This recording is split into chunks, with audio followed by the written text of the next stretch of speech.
जय बाबा की दोस्तों, जेबी की कोचिंग क्लासेस में मैं सत्यम दुबे आज आपका बहुत बहुत स्वागत करता हूं।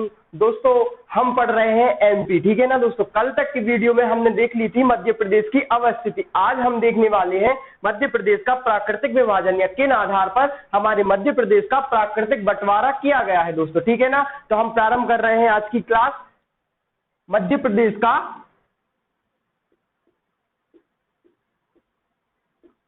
प्राकृतिक वर्गीकरण, है ना दोस्तों। तो मध्य प्रदेश को प्राकृतिक रूप से 3 भागों में बांटा गया है दोस्तों। कितने भागों में बांटा गया है? 3 भागों में। मध्य प्रदेश का जो प्राकृतिक बंटवारा किया गया है वह मुख्यतः 3 भागों में किया गया है। तो जो 3 भागों में किया गया है तो हम सबसे पहले देख लेते हैं वह 3 पार्ट कौन कौन से हैं, ठीक है ना दोस्तों। तो इसमें जो सबसे पहला पार्ट है वह है आपका मध्य उच्च प्रदेश। कौन सा है दोस्तों? मध्य उच्च प्रदेश। इसके बाद जो आपका दूसरा पार्ट है वह है आपका सतपुड़ा श्रेणी, या कहीं कहीं पर आपको यह सतपुड़ा और मैकाल श्रेणी मिलेगा दोस्तों, सतपुड़ा और मैकाल श्रेणी के रूप में। और जो तीसरा है आपका वह है आपका पूर्वी पठार। क्या दोस्तों? पूर्वी पठार, ठीक है ना दोस्तों। मध्य प्रदेश का जो प्राकृतिक विभाजन किया गया है वह 3 प्रकार से किया गया है। पहला है आपका मध्य उच्च प्रदेश, दूसरा है आपका सतपुड़ा मैकाल श्रेणी और तीसरा है आपका पूर्वी पठार। इसके बाद हम देख लेते हैं मध्य उच्च प्रदेश को, क्योंकि मध्य उच्च प्रदेश को पुनः 5 भागों में वर्गीकृत किया गया है दोस्तों। तो ये 5 प्रकार कौन कौन से हैं हम देख लेते हैं। सबसे पहला है इसमें आपका मालवा का पठार। क्या है दोस्तों? मालवा का पठार। दोस्तों ये चीजें हमेशा परीक्षा की दृष्टि से बहुत ज्यादा महत्वपूर्ण है। आप लोग इसको इस मैप के, इस ग्राफ के द्वारा देख लेना, आप लोगों को बिल्कुल दिक्कत नहीं होगी, एक एक चीज समझ में आ जाएगी। तो मध्य प्रदेश का जो प्राकृतिक विभाजन है वह 3 क्षेत्रों में किया गया है। पहला है आपका मध्य उच्च प्रदेश, दूसरा है आपका सतपुड़ा मैकाल श्रेणी और तीसरी है आपका पूर्वी पठार, ठीक है ना। तो पुनः मध्य उच्च प्रदेश को आपने 5 क्षेत्रों में डिवाइड किया। कितने क्षेत्रों में दोस्तों? 5 क्षेत्रों में, जिसमें पहला है आपका मालवा का पठार और दूसरा है आपका मध्य भारत का पठार। क्या है दोस्तों? मध्य भारत का पठार। पहला है आपका मालवा का पठार, दूसरा है आपका मध्य भारत का पठार, तीसरा है आपका बुंदेलखंड का पठार। क्या है दोस्तों? बुंदेलखंड का पठार। तीसरा है आपका बुंदेलखंड का पठार। चौथा है इसमें आपका रीवा पन्ना का पठार। चौथा है आपका रीवा पन्ना का पठार। और 5वां और अंतिम जो है विभाजन वह किया गया है आपकी नर्मदा और सोन घाटी के रूप में दोस्तों। किसमें? नर्मदा और सोन घाटी के रूप में।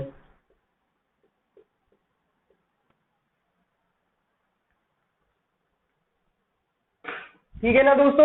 हम बात कर रहे हैं मध्य उच्च प्रदेश की, जिसको 5 भागों में वर्गीकृत किया गया है। पहला है आपका मालवा का पठार, दूसरा है आपका मध्य भारत का पठार, तीसरा है आपका बुंदेलखंड का पठार, चौथा है आपका रीवा पन्ना का पठार और 5वां है आपकी नर्मदा सोन घाटी, ठीक है। ये बात हुई आपकी मध्य उच्च प्रदेश की। इसके बाद बात कर रहे हैं हम सतपुड़ा या मैकाल श्रेणी की। तो सतपुड़ा और मैकाल श्रेणी को भी 3 भागों में पुनः डिवाइड किया गया है दोस्तों। तो इसका जो पहला भाग है वह है पश्चिमी सतपुड़ा श्रेणी। क्या है दोस्तों? पश्चिमी सतपुड़ा श्रेणी।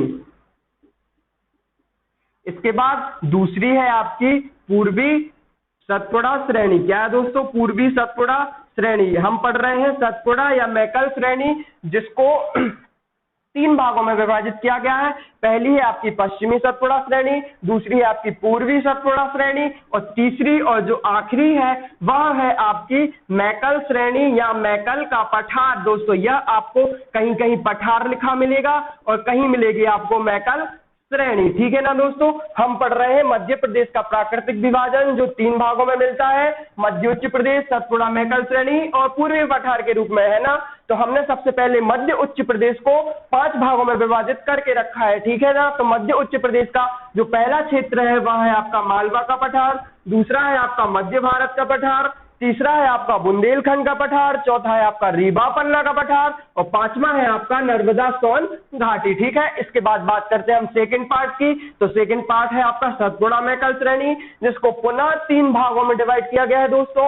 पहली है आपकी पश्चिमी सतपुड़ा श्रेणी, दूसरी है आपकी पूर्वी सतपुड़ा श्रेणी और तीसरी है आपकी मैकल श्रेणी। ठीक है ना दोस्तों, इसके बाद बात करते हैं हम तीसरे पार्ट की, जो है आपका पूर्वी पठार। तो पूर्वी पठार का केवल आपको आपके मध्य प्रदेश में एक ही विभाजन मिलता है और वह है आपका बघेलखंड के पठार के रूप में, बघेलखंड का पठार। ठीक है दोस्तों, समझ में आ रहा है ना। मध्य प्रदेश का प्राकृतिक बंटवारा कर रहे हैं हम।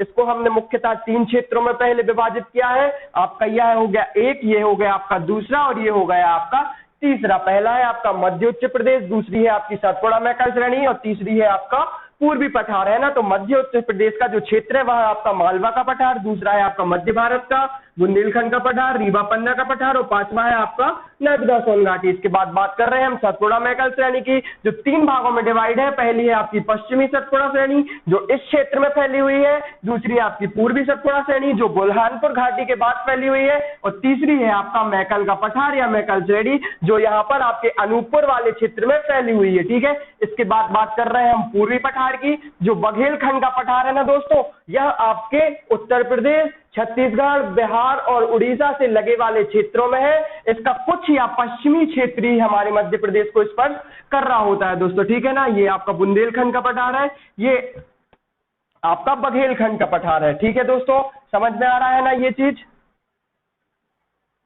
अब हम बात करते हैं हमारे मध्य प्रदेश के मानचित्र में कि मानचित्र में किन आधारों पर या यह क्षेत्र हमारे मध्य प्रदेश के किस भाग में हो रहे होते हैं। ठीक है दोस्तों, तो सबसे पहले हम बात कर लेते हैं मध्य उच्च प्रदेश की। तो आपका मध्य उच्च प्रदेश का जो पहला भाग है वह है आपका मालवा का पठार। ठीक है दोस्तों, तो ये जो मालवा का पठार है वह आपके इस क्षेत्र में फैला हुआ है। ठीक है ना दोस्तों, ये आपका जो क्षेत्र है वह है आपका मालवा का पठार। ठीक है दोस्तों, मालवा का पठार। इसके थोड़े से ही ऊपर हम जाते हैं ना दोस्तों, तो आपका जो ये वाला क्षेत्र है ना दोस्तों, ये आपका मध्य भारत का पठार है। क्या है दोस्तों, मध्य भारत का पठार। ये थोड़ा सा ऊपर हो गया, इसको हम थोड़े से और ऊपर कर देते हैं। इस वाले क्षेत्र में ये जो आपका क्षेत्र है वह है आपका मध्य भारत का पठार दोस्तों। ठीक है ना, मैप में बिल्कुल समझ में आ जाएगा। ये वाला जो क्षेत्र है वह आपका मालवा का पठार, ये वाला क्षेत्र है आपका मध्य भारत का पठार। ठीक है दोस्तों, समझ में आ रहा है ना, बिल्कुल इजी है। हम आज देख रहे हैं मध्य प्रदेश का प्राकृतिक बंटवारा जो 3 आधार पर है और हम देख रहे हैं यहाँ पर मध्य उच्च प्रदेश को। तो मध्य उच्च प्रदेश के 2 क्षेत्र हमने यहाँ पर देख लिए हैं। यह पहला क्षेत्र है आपका मध्य भारत का पठार, दूसरा क्षेत्र है आपका मालवा का पठार, तीसरा क्षेत्र है वह है आपका बुंदेलखंड का पठार दोस्तों। तो बुंदेलखंड का पठार हमारे कुछ उत्तर प्रदेश के इलाकों में यहाँ से फैला हुआ है। यह उत्तर प्रदेश के कुछ इलाकों को लेते हुए यह मध्य प्रदेश के कुछ भाग को स्पर्श कर रहा होता है। जो मुख्यतः जिले हैं यह आपके दतिया, ग्वालियर और यहाँ पर सागर, छतरपुर, टीकमगढ़ वाले जिले हैं जहां पर आपका यह बुंदेलखंड का पठार स्थित है दोस्तों। ठीक है ना दोस्तों, ये चीज समझ में आ गई ना आपको कि हम मध्य प्रदेश के प्राकृतिक भाग का बंटवारा कर रहे हैं। यह मध्य उच्च प्रदेश है, इसके 3 भाग हम पढ़ चुके हैं। पहला भाग आपका मध्य भारत का पठार है, दूसरा आपका मालवा का पठार है और तीसरा है आपका बुंदेलखंड का पठार। इसके बाद बात कर रहे हैं हम रीवा पन्ना के पठार की। तो यह क्षेत्र जो आपका है ना, यह आपका रीवा पन्ना का पठार है दोस्तों। इसका एक अन्य नाम विंध्यन कंगार है। ठीक है ना दोस्तों, क्या है, रीवा पन्ना का पठार है और इसका एक जो अन्य नाम है वह है आपका विंध्यन कंगार या विंध्यन कंगार के नाम से भी इस क्षेत्र को जाना जाता है। ठीक है दोस्तों, इसके बाद हम थोड़े से नीचे आ रहे हैं तो आपको मिलेगी नर्मदा सोन घाटी जो आपके सतपुड़ा और विंध्याचल के निचले वाले क्षेत्र पर फैली हुई है। यह है आपकी नर्मदा सोन घाटी। ठीक है, ये चीज भी आपको समझ में आ जाएगी बहुत आराम से, कोई कठिनाई नहीं है। सिर्फ हमें ये देख लेना है इस चीज को समझने के लिए कि नर्मदा नदी जहां से लेकर जहां से प्रारंभ होती है बहना और जहां इसका समापन होता है मध्य प्रदेश में। तो जिस क्षेत्रों में यह बहती है वह नर्मदा सोन घाटी के अंतर्गत आती है। तो यह कैमूर पहाड़ी या कैमूर पहाड़ की सतह के निचले क्षेत्रों में प्रभावित होती है तो इसको नर्मदा सोन घाटी के नाम से भी जाना जाता है दोस्तों। और यह नर्मदा नदी निकलती अमरकंटक से है और यह गुजरात के निकट यहाँ अरब सागर में गिर जाती है। ठीक है दोस्तों, तो इसके बाद हम बात करते हैं आपकी सतपुड़ा मैकल श्रेणी की। तो जो सतपुड़ा मैकल श्रेणी है हमने देख लिया था, यह 3 क्षेत्रों में विभाजित है। पूर्वी सतपुड़ा श्रेणी पश्चिमी सतपुड़ा श्रेणी, पूर्वी सतपुड़ा श्रेणी और मैकल का पठार या मैकल श्रेणी। ठीक है, तो यह क्षेत्र जो आपका निचला क्षेत्र है यह आता है आपका सतपुड़ा मैकल श्रेणी के रूप में। ठीक है दोस्तों, सतपुड़ा मैकल श्रेणी। अब जो क्षेत्र बच रहा है वह है आपका पूर्वी पठार, है ना दोस्तों। तो हम पहले ही समझ चुके हैं कि पूर्वी पठार का सिर्फ पश्चिमी भाग ही हमारे मध्य प्रदेश के अंतर्गत आता है, इसका कोई ज्यादा क्षेत्रफल नहीं आता है। सिर्फ यहाँ के जो जिले हैं अनूपपुर, मंडला, उमरिया, शहडोल, ये क्षेत्र, इन जिलों में भी ही बस केवल पूर्वी पठार का विस्तार है। समझ में आ रहा ना दोस्तों, बिल्कुल इजीली है। एक बार मैं फिर से रिवीजन करवा देता हूं आपका। हम देख रहे हैं मध्य प्रदेश का प्राकृतिक बंटवारा जो 3 भागों में है, मध्य उच्च प्रदेश, सतपुड़ा मैकल श्रेणी और पूर्वी पठार में। ठीक है, मध्य उच्च प्रदेश को पुनः 5 भागों में विभाजित किया गया है। पहला है आपका मालवा का पठार, दूसरा है आपका मध्य भारत का पठार, तीसरा है आपका बुंदेलखंड का पठार, चौथा है आपका रीवा पन्ना का पठार, पांचवी है आपकी नर्मदा सोन घाटी। ठीक है, इसके बाद बात करते हैं हम सतपुड़ा मैकल श्रेणी की। तो इसको 3 भागों में डिवाइड किया गया है। पहली है आपकी पश्चिमी सतपुड़ा श्रेणी, तो पश्चिमी है तो दोस्तों पश्चिमी क्षेत्र में होगी। तो यह गुजरात के कुछ क्षेत्रों से प्रारंभ होकर यहाँ बुरहानपुर के निकट तक ही फैली हुई है। ठीक है दोस्तों, किसकी बात कर रहे हैं हम? पश्चिमी सतपुड़ा श्रेणी की। ठीक है, इसके बाद बात कर रहे हैं हम पूर्वी सतपुड़ा श्रेणी, जिसके अंतर्गत महादेव पर्वत या महादेव श्रेणी भी आता है। क्या दोस्तों? महादेव श्रेणी। और महादेव श्रेणी वही है जहां पर धूपगढ़ स्थित है, और धूपगढ़ मध्य प्रदेश की सबसे ऊंची चोटी है, जिसकी ऊंचाई परीक्षा में हमेशा पूछी जाती है, जो आपकी है 1350 मीटर। अर्थात मध्य प्रदेश की जो सबसे ऊंची चोटी है वह है आपकी धूपगढ़, जो है 1350 मीटर। ठीक है, जो दोस्तों समझ में आ गया ना।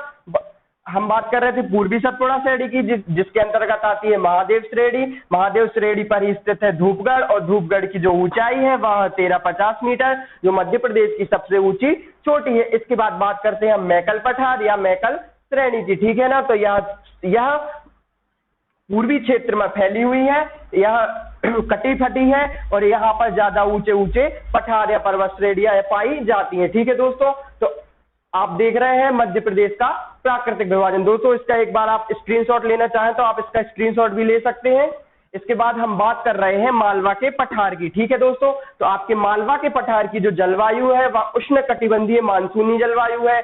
हमारे जो प्रसिद्ध विदेशी यात्री फाहियान है, उन्होंने मालवा की जलवायु को विश्व की सर्वोत्तम जलवायु कहा है, क्योंकि ना तो यहाँ अधिक गर्मी होती है, ना तो यहाँ अधिक ठंडी होती है, और यह निवास करने के लिए सर्वोत्तम स्थान है। ठीक है ना दोस्तों, यहाँ की जो मिट्टी है वह काली मिट्टी है, कपास की खेती यहाँ अधिक मात्रा में होती है। इसके बाद बात करते हैं मध्य भारत के पठार की, अर्थात यह आपका क्षेत्र है मध्य भारत का पठार। ठीक है ना दोस्तों, तो यहाँ की जो जलवायु है वह आपकी महाद्वीपीय जलवायु है दोस्तों। ठीक है, तो महाद्वीपीय जलवायु क्या होती है? अच्छा, महाद्वीपीय जलवायु ऐसी जलवायु होती है जहां पर गर्मी में बहुत ज्यादा गर्मी होती है और ठंडी में बहुत ज्यादा ठंडी होती है। तो यह गर्मी जो जलवायु है वह मध्य भारत के पठार की जलवायु है। ठीक है दोस्तों, इसके बाद बात कर लेते हैं हम बुंदेलखंड के पठार की। तो यहाँ से जो सर्वाधिक पूछा जाने वाला क्वेश्चन है वह है यहाँ की सबसे ऊंची चोटी। तो बुंदेलखंड की जो सबसे ऊंची चोटी है वह है सिद्ध बाबा की चोटी।